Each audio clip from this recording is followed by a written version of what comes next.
Buenos Aires no duerme a mediados de los años 40. Miles de porteños colman los teatros, pizzerías y los modernos bares automáticos de la avenida Corrientes. Lavalle es la calle con más cines por cuadra en todo el mundo y una verdadera marea humana circula por ella. Pero en los primeros minutos del miércoles 17 de octubre de 1945, otra marea humana, completamente distinta, comienza a movilizarse en aquella ciudad de sectores medios y altos, orgullosa de su calificativo de blanca. Son los trabajadores del Gran Buenos Aires que en los 2 últimos años vieron mejorar sus ingresos y su condición social por el notable incremento de la actividad industrial y por la llegada a la Secretaría de Trabajo y Previsión del coronel Perón, detenido ahora en la isla Martín García. Eran un montón de medidas o un conjunto de medidas desde el año 43-44 que lo habían ido colocando a Perón como un punto de referencia para el movimiento obrero.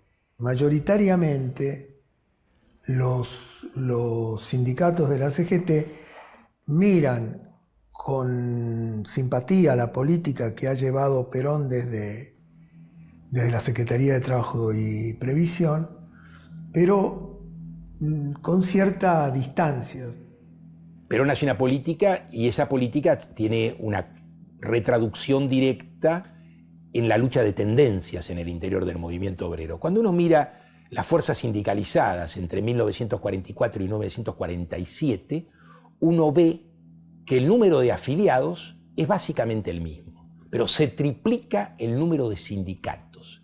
Esto muestra una fenomenal discusión al interior de las direcciones de los trabajadores y de los trabajadores mismos sobre quién hegemoniza el nuevo momento, y el 17 de octubre del 45 salda esta discusión con una victoria política para aquellos que entienden que defender al coronel y defender una política es la misma cosa.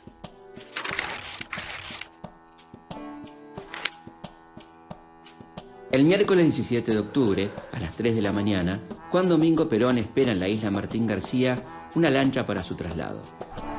El coronel del pueblo había logrado inéditas mejoras en las condiciones legales y sociales de los trabajadores, como la conformación de tribunales laborales, las vacaciones pagas, el aguinaldo y la licencia por maternidad. Estos avances inquietan profundamente a los sectores de poder, que impulsan un golpe interno en su contra para desplazarlo de sus 3 cargos: vicepresidente, secretario de Trabajo y Previsión y ministro de Guerra, y detenerlo bajo la órbita del ejército. Los jefes visibles de esta conspiración cívico-militar son el general de brigada Eduardo Jorge Ábalos y el jefe del Estado Mayor de la Armada, almirante Héctor Bernengo Lima.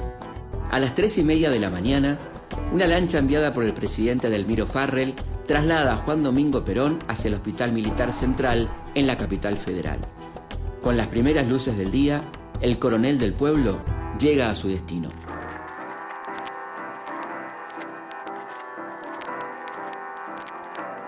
Ábalos es el jefe de Campo de Mayo y al mismo tiempo es un hombre del radicalismo cordobés. Es un hombre que tiene un problema político. Siendo su corriente la mayoría en el ejército, no puede sino terminar apoyando políticamente al unionismo que no es la corriente radical con la que él forma parte, sino el unionismo juega políticamente a través de la Marina y de Bernengo Lima.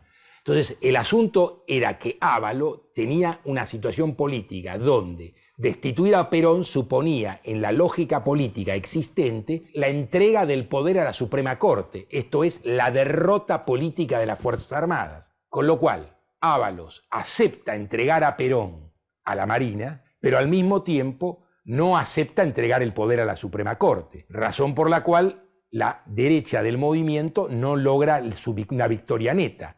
Perón, como se sabe, le quitan todos los cargos que tenía y lo recluyen en la isla de Martín García. La idea era obviamente sacarlo del juego político y forzarlo a la baja, pero obviamente Perón tenía otros planes. El general Ábalos pretende convertirse en el próximo presidente electo de la Argentina con el apoyo de la Unión Cívica Radical, mientras que el almirante Bernengo Lima quiere entregarle el poder al presidente de la Corte Suprema de Justicia, Juan Álvarez, al que le ha encargado la formación de un gabinete con notables figuras de la oligarquía y de los partidos políticos tradicionales. Perón ingresa a las 6:30 de la mañana al hospital con un falso diagnóstico de pleuresía y se prepara para desbaratar los planes de sus dos principales adversarios.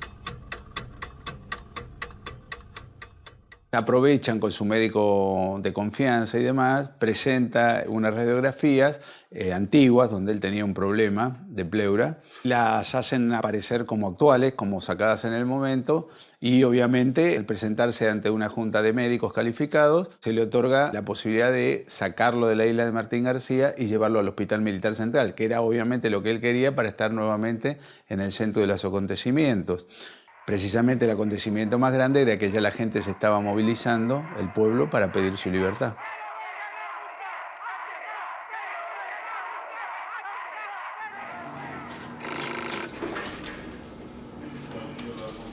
A las 7 de la mañana comienzan a difundirse las primeras noticias sobre la internación del coronel Perón en el hospital militar. Las comisarías de la capital federal emiten partes de sorpresivas movilizaciones de trabajadores que se adelantan al paro nacional convocado por la Confederación General del Trabajo para el 18 de octubre.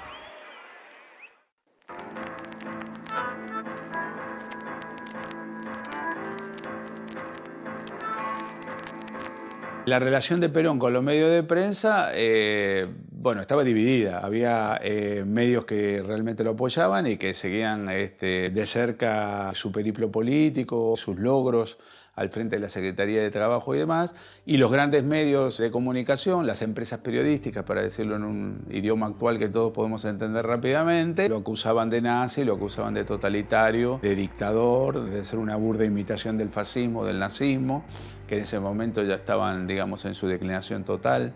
Y bueno, y esos sectores o medios gráficos que realmente lo atacaban van a ser los que van de alguna manera a sustentar o formar ideológicamente desde sus páginas lo que después se va a conocer como la Unión Democrática, ¿no es cierto?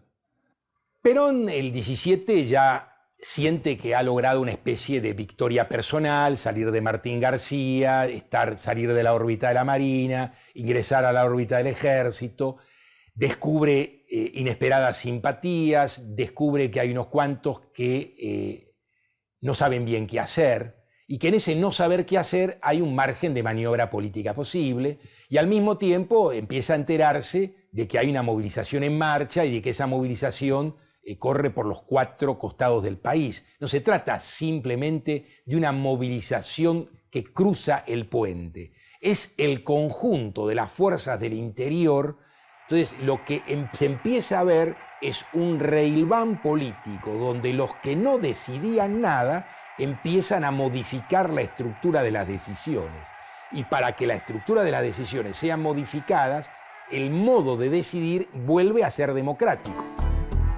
A partir de las 8 de la mañana, desde las oficinas de la capital federal, ubicadas en Puerto Nuevo, Chacarita y Villa Crespo, y desde las fundiciones y los frigoríficos de Gerli, Avellaneda, Ensenada y Berisso en el Gran Buenos Aires, parten columnas obreras, sin líderes y otras encabezadas por novísimos dirigentes peronistas para colmar la Plaza de Mayo.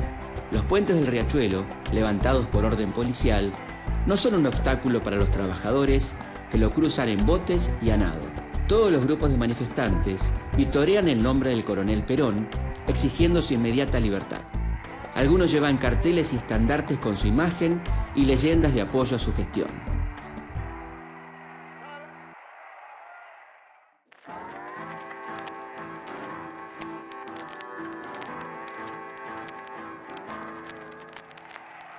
Uno ve cómo desde el tranvía hasta los camioncitos, desde caminar hasta subirse a cualquier sistema de transporte, es válido. Suponía un enfrentamiento inédito, un enfrentamiento general entre una movilización popular significativa y las Fuerzas Armadas. Eso así no había sucedido nunca en la historia argentina. La gente iba llegando.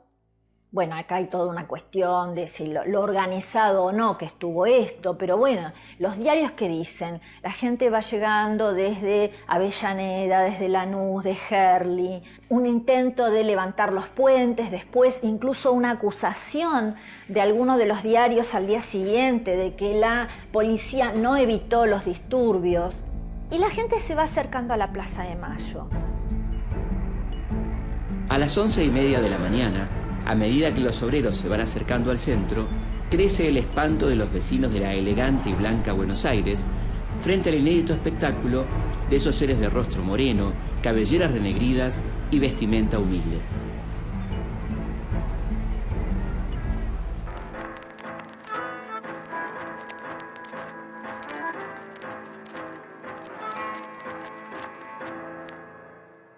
En la capital federal, hacía décadas que esas caras no transitaban por el centro de esta ciudad metropolitana. Es más, hay un famoso testimonio de Mariano Grondona, que vivía en Arenales y Callao, y que desde el primer piso de su casa ve pasar a las hordas, mirándolas, dice: yo nunca había visto esas caras. Eso es exactamente lo que pasa. La capital no había visto esas caras y esas caras cambiaron el retrato de la política argentina. Hay un aspecto que es social, que era lo que estaba de alguna manera, o lo que estaba encarnando en la adhesión a Perón. Yo no sé si ya se puede hablar de peronismo, pero sí Perón como la figura, que era eso de que los postergados, los oprimidos, los que eran nadie, los humillados, se sentían fuertes.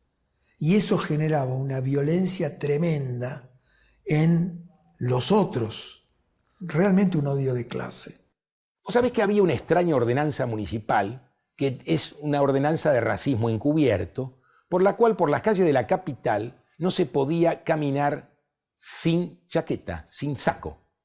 Y el saco, en 1940 y pico, era un elemento de clase. En consecuencia, así como los sans-culottes son la referencia francesa a lo plebeyo, los descamisados son la referencia plebeya a las patas en la fuente y a la iconografía mersa, grasa, que los educados porteños tuvieron que tolerar amargamente una larga década.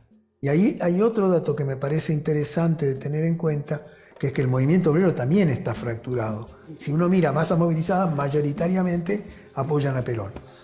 Pero también tenés movilización en contra.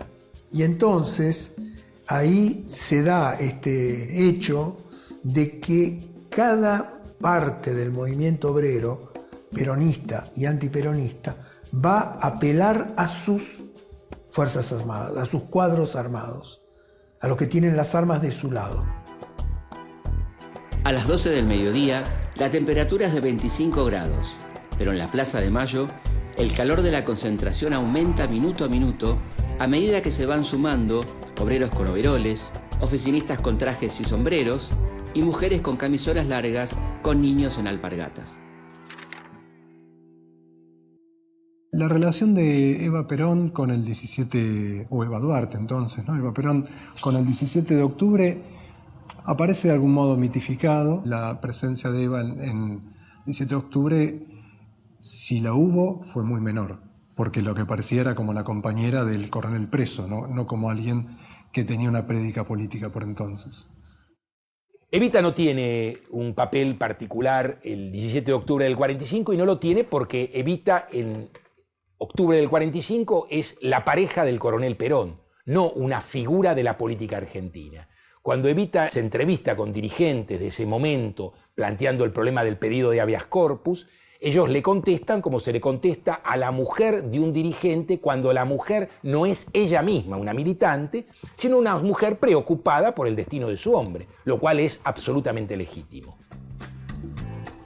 A las 12:30 del mediodía, en el piso 11 del Hospital Militar, almuerzan el coronel Perón y su principal operador político y sindical, el teniente coronel Domingo Mercante. Perón está atento al desarrollo de los acontecimientos. Sabe que la marea popular tiende a trasladarse a Plaza de Mayo al difundirse rumores sobre su posible presencia en la Casa de Gobierno.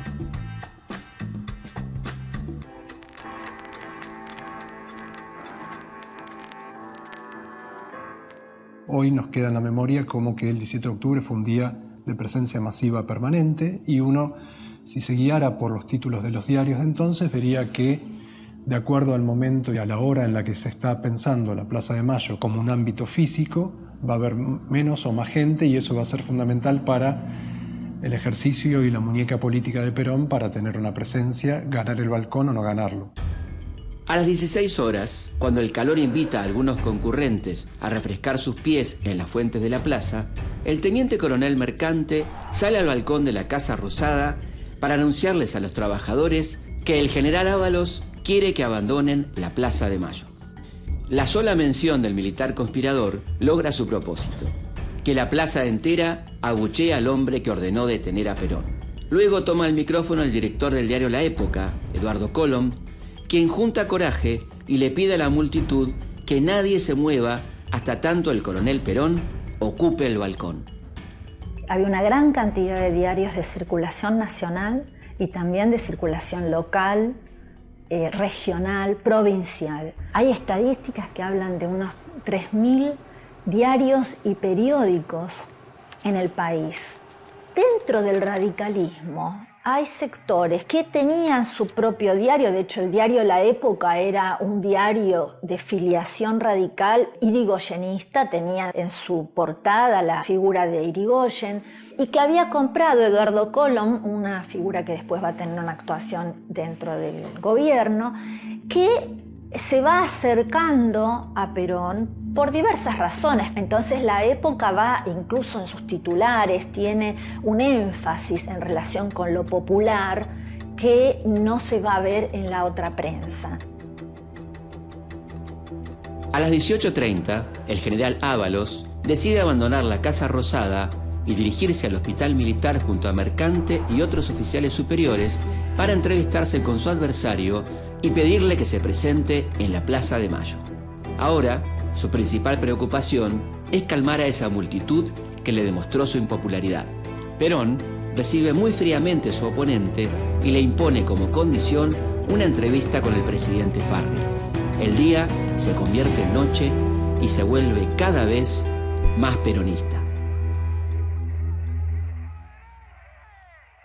El miércoles 17 de octubre a las 21:30 horas, las emisiones radiales son interrumpidas por un boletín de último momento que anuncia que de un momento a otro, en la residencia presidencial de la Avenida Alvear, se concretará la reunión entre el presidente y el vicepresidente depuesto. El general Farrell le pide a Perón que se reincorpore al gobierno en el cargo que desee. El coronel rechaza la propuesta y le exige la convocatoria a comicios libres. Farrell acepta todas las condiciones. Mientras tanto, totalmente ajeno al clima que se vive, el presidente de la Corte Suprema de Justicia, Juan Álvarez, llega a la Casa Rosada para presentar su propuesta de gabinete y asumir el poder. No encuentra a nadie interesado en recibirlo.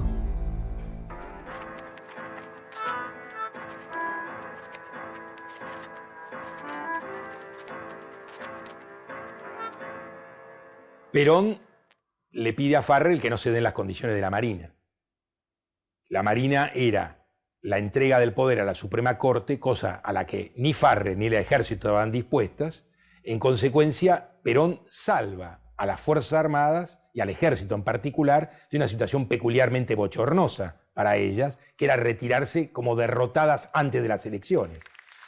En esta situación, este movimiento que Perón hace es el que le permite a Perón empalmar a una minoría militar que lo respalda con una mayoría militar que, si bien no le es hostil, tampoco es adicta ni mucho menos, que es el propio Ábalos y Campo de Mayo, pero al mismo tiempo le da a esa mayoría que no lo respalda una salida política que no los deja a mano de la Marina.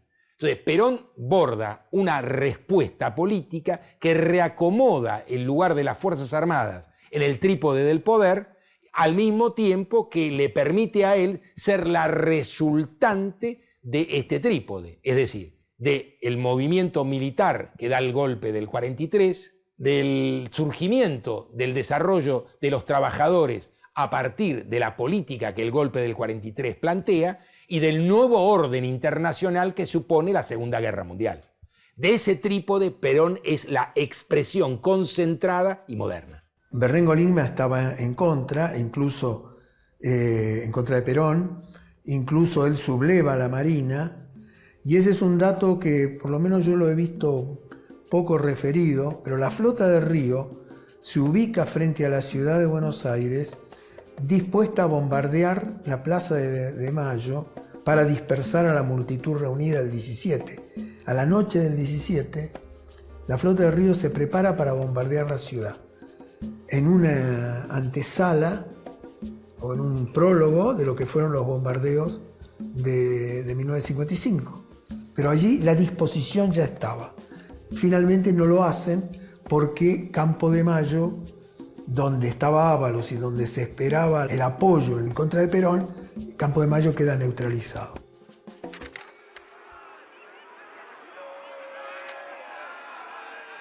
A las 22:30, Juan Domingo Perón y Edelmiro Farrell arriban a la Casa Rosada.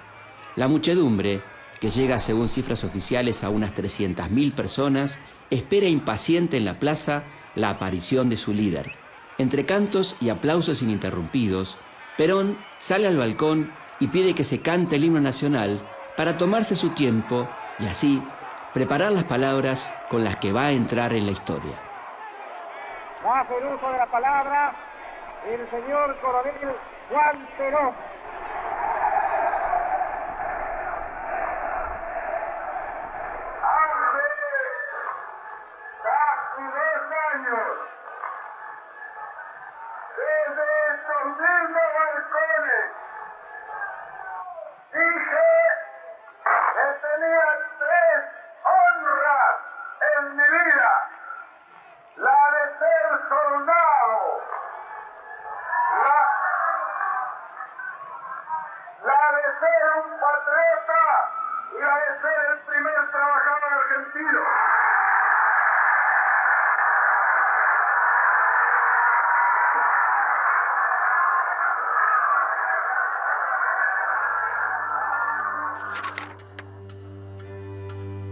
Porque estos 200.000, 100.000 o 500.000 que fueron a la Plaza de Mayo no eran militantes, ni eran sindicalistas, ni eran gremialistas. Era gente común que trabajaba, digamos que, bueno, podemos decir son trabajadores, pero es gente común que tiene su familia, su vida cotidiana y entonces que ve peligrar su vida diaria, su vida de todos los días. Entonces ahí hay también un elemento que me parece que es importante.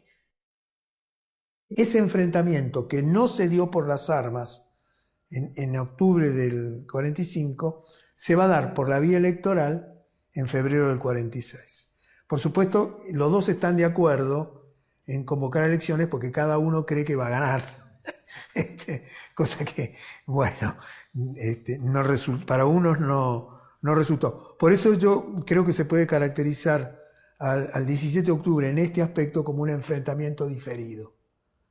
Porque la resolución, digamos lo que sería el combate decisivo, se pasa a las elecciones de febrero.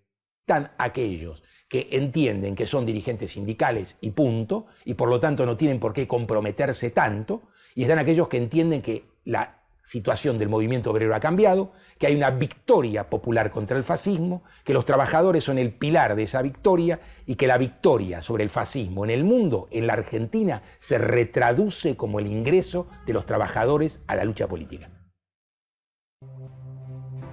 Contrariamente a los que esperaban sus enemigos, aquel fue un discurso pacífico y contenedor en el que pedía la conciliación y la colaboración entre las clases sociales.